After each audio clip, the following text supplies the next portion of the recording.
दोस्तों, जीवन में रूप के महत्व को कम नहीं आंका जा सकता, लेकिन रूप ही सब कुछ नहीं है, क्योंकि जब भी गुणों से इसकी तुलना की जाती है तो रूप का पलड़ा सदा हल्का रहता है। एक बहुत सुंदर कहानी है, चलिए सुनते हैं। एक बहुत बड़ा व्यापारी अपनी इकलौती बेटी के लिए योग्य वर की तलाश कर रहा था। काफी खोजबीन के बाद उसकी तलाश दो युवकों पर आकर रुक गई। एक युवक अत्यंत रूपवान था, जिससे हर लड़की विवाह करना चाहती थी। व्यापारी की बेटी को भी वही सही लग रहा था। दूसरा युवक देखने में साधारण शक्ल सूरत का था, लेकिन अत्यंत ही योग्य था और ये युवक व्यापारी को पसंद आ गया था। इसी बात को लेकर बाप बेटी में असहमति हो गई थी। व्यापारी को समझ में नहीं आ रहा था कि वह बेटी को कैसे इस बात को समझाए। भाग्यवश व्यापारी ने जिन संत महाराज से दीक्षा ली हुई थी, वे शहर में पधारे हुए थे और शहर के बाहर आश्रम में ठहरे हुए थे।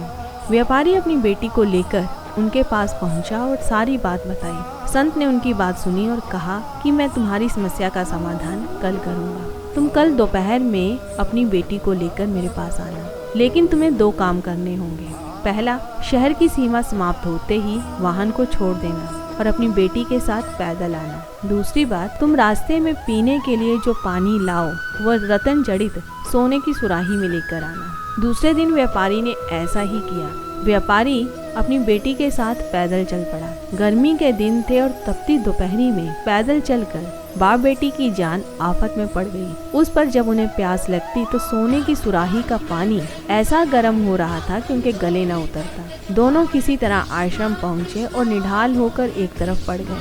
उनकी हालत देखकर संत ने व्यापारी की बेटी से कहा, बेटी उधर देखो, एक काली मटकी रखी है, उसमें शीतल जल है, जाकर अपनी प्यास बुझा लो। सेठ और उसकी बेटी लपक कर मटकी के पास पहुँचे और जी भरकर पानी पिया। हाथ मुंह धोया। ठंडे जल से उनकी जान में जान आ गई।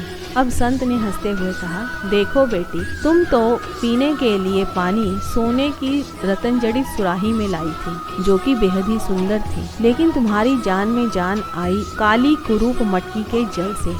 यही अंतर है रूप और गुण में। जीवन की यात्रा बड़ी लंबी है और रूप की आयु बहुत छोटी। आयु बढ़ने के साथ साथ रूप घटता जाता है और गुण बढ़ते जाते हैं। जीवन पथ पर हमें बहुत से कष्टों का सामना करना पड़ता है और ऐसे में गुण काम आते हैं, रूप नहीं। अब व्यापारी की बेटी को बात समझ में आ चुकी थी और उसने अपने विवाह का फैसला बदल दिया था।